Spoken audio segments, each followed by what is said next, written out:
continúa su programación de Legal Radio. Antes de presentar a nuestro invitado, señores, tengo que cumplir con un compromiso, no comercial, sino personal, con el director del Cuerpo Jurídico de la Armada Dominicana, Félix Quintín Ferreras, que graduó el segundo curso de Derecho Marítimo. Señores, yo fui parte de la primera promoción de la maestría de Derecho Marítimo en una universidad nacional y realmente es un campo poco explotado que influye bastante, incide bastante en la economía nacional y que yo digo, deberíamos tener jurisdicciones especializadas debido a lo técnico del tema. Pero aquí lo importante es que ya está existiendo una colaboración que Quintín Ferreras, ¿verdad?, desde esta posición ha logrado pues ampliar el conocimiento no tanto de los agentes de la Armada Dominicana, sino de muchos civiles que como yo han tenido la oportunidad de cursar este tipo de formación.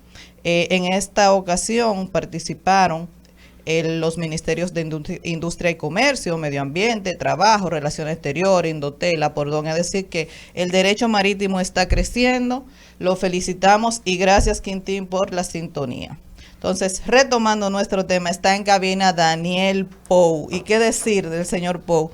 Un gran politólogo dominicano, especialista en seguridad ciudadana, asesor independiente.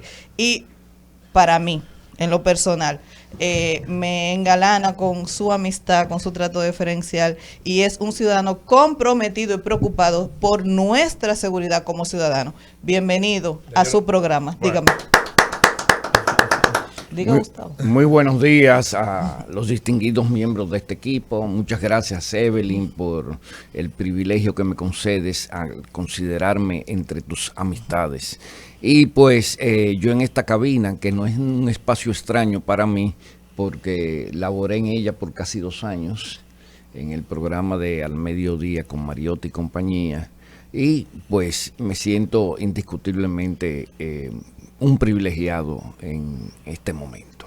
Profesor, ¿cómo está el balance en los últimos 3 o 4 años?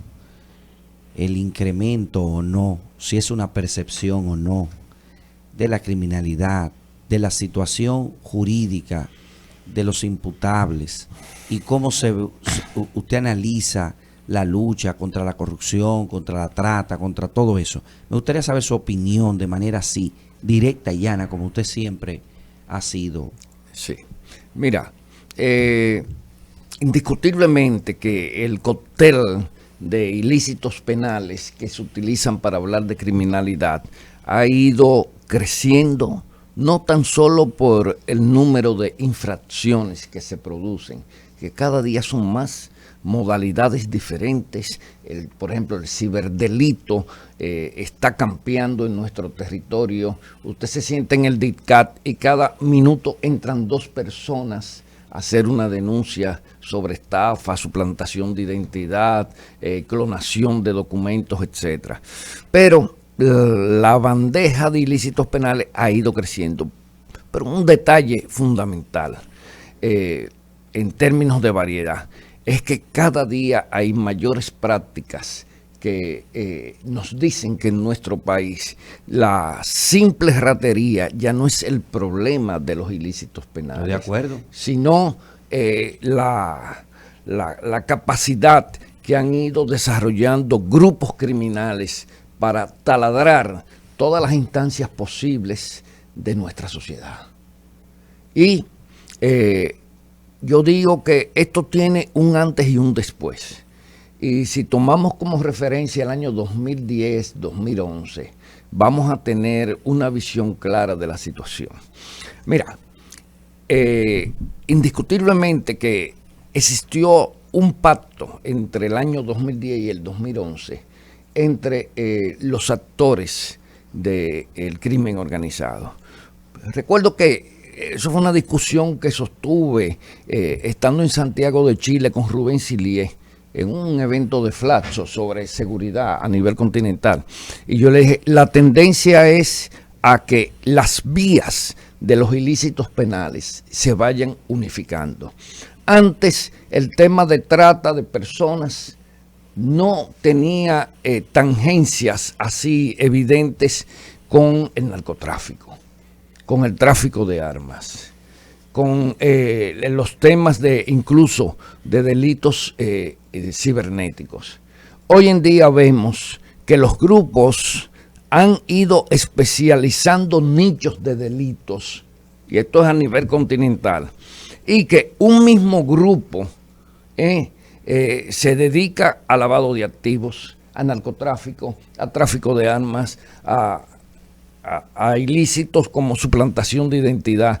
O sea, ha habido como empezar a especializar el crimen, pero a la vez a cohesionar a los grupos que se dedican, ¿verdad?, en nuestro continente a despachar todas las acciones que se producen. Pero usted, perdón, maestro, ¿usted identifica ese tiempo del 2010-2011 como más o menos el inicio de la proliferación? No, el inicio de una nueva modalidad. Es más, en el narcotráfico, y eso tuvo una repercusión importante en República Dominicana, en el narcotráfico, en ese periodo, la modalidad de compensación a los operadores locales en República Dominicana cambió. Antes, los operadores locales, como se le llama a la gente que facilita a los narcotraficantes, que son estructuras que pertenecen a los grandes carteles, a los operadores locales que facilitaban que nuestro país fuera un trampolín para enviar drogas a Europa y Estados Unidos. Y aquí ha habido presencia de carteles importantes como el cartel de los Caballeros Templarios, que era dirigido en México por La Tuta, un maestro de escuela, un hombre con una formación académica que organizó uno de los carteles más inteligentes que ha tenido el crimen organizado en América Latina. Ellos le dijeron a los operadores locales, bueno, la modalidad de mi pago ahora va a cambiar. Ya tú no vas a tener todo en dinero. Yo te voy a dar una parte en especie porque tú tienes que desarrollar tu mercado. ¿Cómo? O sea, el pago ya no es ser en dólares, sino con la misma mercancía. Correcto. Pues se inundó entonces. Una proporción. O sea, yo antes te pagaba 100% en dinero.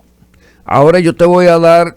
Ellos empezaron con 30% en especie y 70% en efectivo. Pero, perdón. Pues se inundó y dañó la juventud. En ese caso, entonces, porque me preocupa un poco, usted como conocedor, la intención del cartel en ese momento era expandirse, que República Dominicana y países como nosotros no solamente sirvieran de puente, sino hacer negocio también. Correcto. Con las personas, bueno, que consumen o que se integraban a ese tipo de Magistrada, y un detalle importante, como ellos se delataban entre sí, también le decía, si nos tumban el embarque, te tumban a ti también.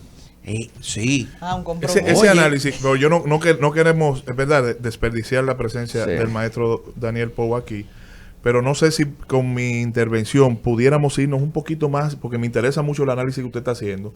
Sin embargo, como yo tuve una experiencia en el año 2004, pude verificar desde el seno del órgano persecutor cómo comenzaron a crecer, es decir, cómo los auxiliares de justicia y cómo los organismos llamados a supervisar, entiéndase policía, marina, fuerza aérea, DNCD, etcétera. Exacto. Cómo de manera local. Escúcheme, recuerde que aquí hubo un director de operaciones de la DNCD que cumplió condena por narcotráfico en Estados Unidos. Fíjese dónde se fue.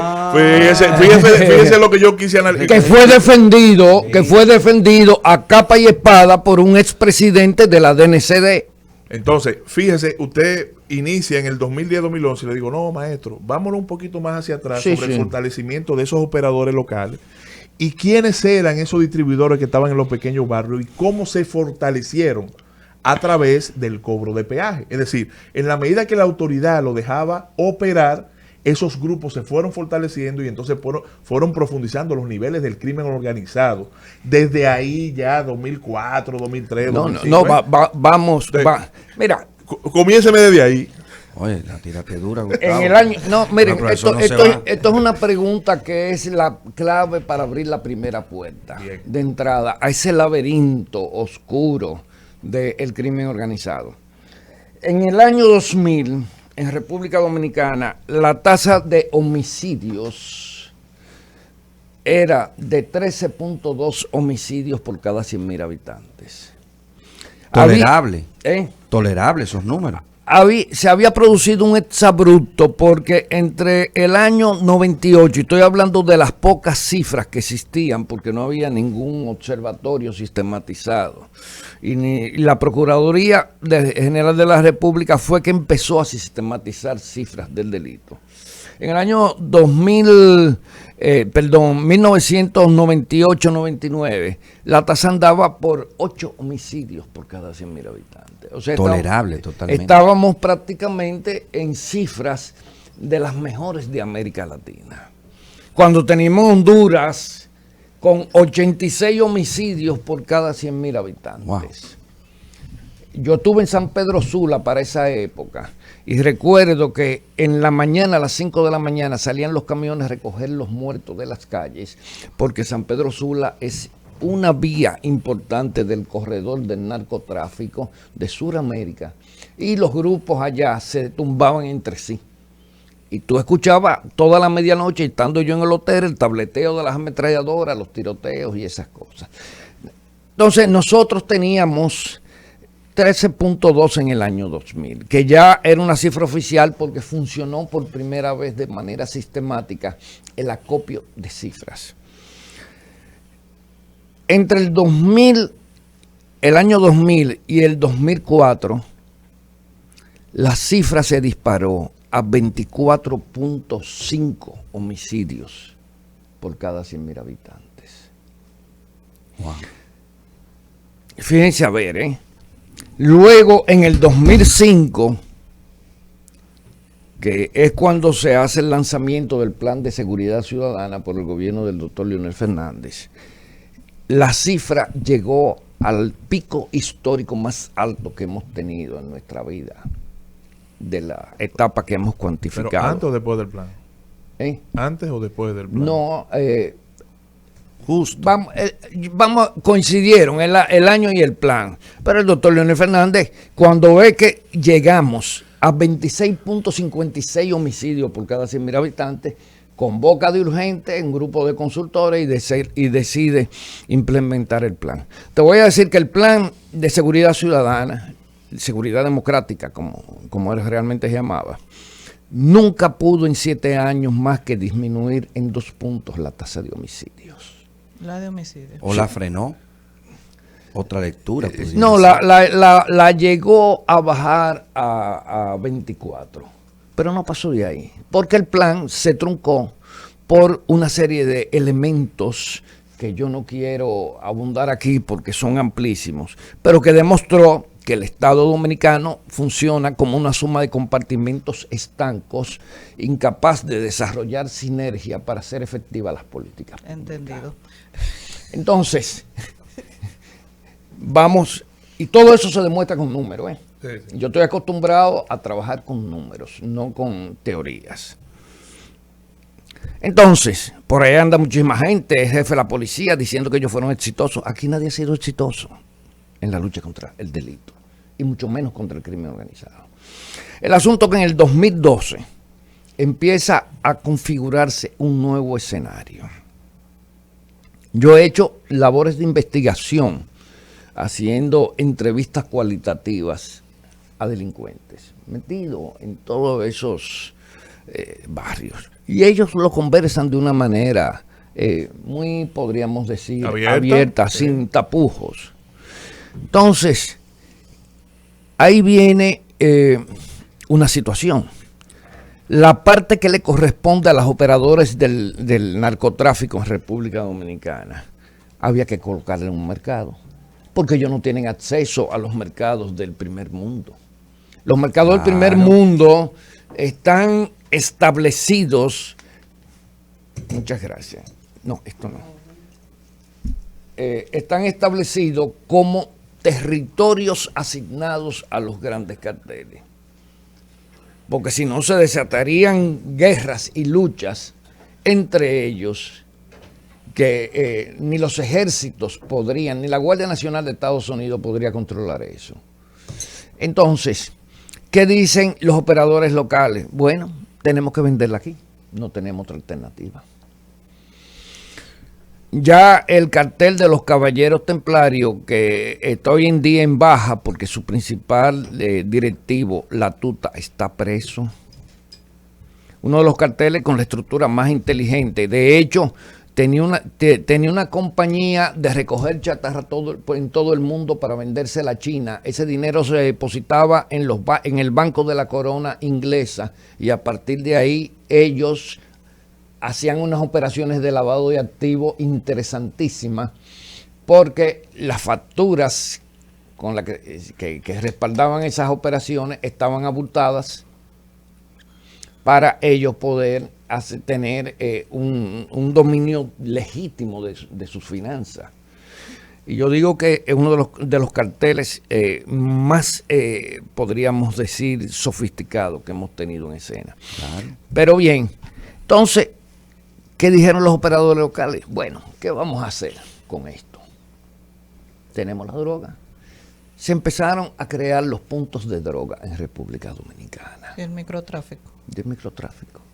Entonces, ¿qué sucede? Bueno, aquí hay una secuencia lógica entre todos esos personajes que han estado en escena, Figueroa Agosto, Toño Leña y todos esos actores del delito que conocemos en República Dominicana. Que muchos de ellos han sido detenidos, pero resulta que tienen una correlación en cuanto a su manera de operar. Por ejemplo, nadie nunca vio a Toño Leña y a Figueroa Agosto tomándose un refresco en un restaurante juntos. Y Toño Leña era el transportador de Figueroa Agosto. Pero esto es una manera... y te voy a decir, Toño Leña era socio del guardaespaldas de un presidente de la República. Lo que era Marconi para Quirino. Uh-huh. Pero que esa falta de interacción pública entiendo que es parte de que no puedan vincularlo, claro, en determinado momento. Porque Figueroa Agosto era el jefe principal de la estructura de Ángelo Millones en Puerto Rico, que era el jefe del microtráfico en las calles de Puerto Rico, Ángelo Millones. De hecho, yo participando en una investigación para Eurasian Consulting Group, cuando Eurasian era el principal asesor del presidente de los Estados Unidos, se encontró que Ángelo Millones tenía una cuenta en uno de esos paraísos fiscales que se llamaba RD, que lavaba cerca de $500 millones anuales en la economía dominicana, con consentimiento de las autoridades. La autoridad, cuando hablamos del Escúchame, Estado, cuando estoy hablando de consentimiento de autoridades, no estoy hablando de un consentimiento de directores, de ministros, no, de presidentes de la República. Sí, al más alto nivel. Al más alto nivel. Han tenido incidencia. Sí. Aquí el crimen organizado ha taladrado todas las instancias institucionales del Estado. Pero los puntos del microtráfico fueron creciendo. Una economía sumergida, con un nuevo liderazgo, que como ya las juntas de vecinos estaban apagadas, los clubes ya no existían, porque aquí se mutilaron a los clubes porque eran grupos de presión social y política. Entonces le dejaron el escenario abierto y ellos se convirtieron en el nuevo liderazgo, el nuevo modelo de liderazgo. Tomaron el espacio, olvidado por el Estado. Eso es claro, y tomaron el espacio del Estado. Tienen políticas, señores, de asistencia social. Sí. Yo entrevisté a médicos del hospital Ex Morgan, y me decían, no, ellos traen viejitas aquí, unos tipos llenos de cadenas, en jipetas costosísimas, y sacan fajos de dinero, y le financian el tratamiento a ella y a la otra que está acostada ahí, que ni conocen. O sea, son unos tipos que han logrado estructurar un liderazgo y una capacidad de adhesión que le sirve para muchas cosas, porque esa droga que se distribuye en los barrios muchas veces está en las casas de esas personas humildes. Entonces, maestro, por razones de tiempo, que usted más o menos sabe, ya ante esa realidad y ante la profundización de ese liderazgo a través del crimen organizado, yo sé que usted está trabajando arduamente para, de alguna manera, contrarrestar desde un organismo estas situaciones, está colaborando. ¿Usted tiene identificada ya esa agenda necesaria? ¿Cómo mitigar esa realidad? Claro. A ver cómo lo podemos hacer en los próximos 7, 8 minutos. Sí, muy sencillo. En República Dominicana, como no ha habido nunca un concepto claro de políticas públicas, todo lo que hacemos es reaccionar. Sí. Reaccionamos. Y hay un principio básico que dice que cuando usted abandona un espacio, por ley natural, otro lo ocupa. Entonces, en la interacción social, en un país donde la cohesión social es tan débil, que es una de las principales características que tenemos, porque el problema de República Dominicana, a final de cuentas, cuando tú sumas, restas y divides, el problema que tenemos es un problema de democracia. Aquí tú tomas la Constitución del 2010 reformada y tal, y aquí el ciudadano la única utilidad que tiene es ir a votar cada 4 años, pero el ciudadano pues no tiene ningún derecho ni participación en los procesos de toma de decisión del país. Entonces, esa carencia de democracia ha hecho que en República Dominicana surja un poder paralelo, inteligente, operativo. Entonces, seguimos con el mismo esquema de reaccionar antes, después que ocurren los hechos. ¿Qué sucede? Que hoy en día la fuerza no es el principal instrumento de las políticas criminales, es la inteligencia. Lamentablemente en República Dominicana no tenemos política criminal. No. El órgano responsable de la política criminal es la Procuraduría General de la República. Y uno de los principales instrumentos de la política criminal en República Dominicana es la Dirección Nacional de Control de Drogas, pero que ni siquiera está bajo la tutela de la Procuraduría General de la República, sino bajo la tutela del presidente de la República, que tiene una agenda bastante cargada para dedicarse a temas de política criminal, claro, aunque les resulte importante y prioritario. Sí. Entonces, seguimos medrando con el modelo de Estado desarticulado. Aquí tú acudes a un ministerio. Por ejemplo, el problema de la violencia sistémica que tenemos en República Dominicana, la tasa de homicidio, cuando tú la divides, ¿tú oyes la gente el delito? No. La tasa de homicidio está compuesta por 28% de muertes por el delito, pero 67% de muertes por conflictividad social. Alto. La duplica y más. Somos el único país de la región que tenemos ese perfil. Pero tú vas al Ministerio de Salud Pública, vamos a desarrollar un eje de prevención, tal, más cual, porque lo necesitamos. A los ministros de Salud Pública lo que les interesa es operar hueso, hígado, corazón y esas cosas.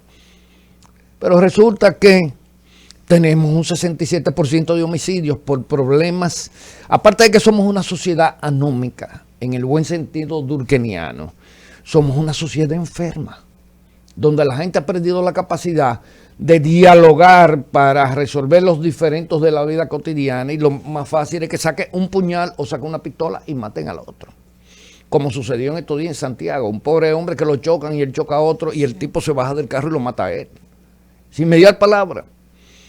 Y tú lo ves a diario. Los otros días mataron a una mujer porque un hombre reclamó 50 pesos que le había dado para jugar un número y ella no lo jugó. O sea, con este perfil de sociedad, señores, que se está trabajando para superarlo, yo creo que en estos momentos lo que se necesita es una mesa de diálogo nacional para que hagamos una agenda.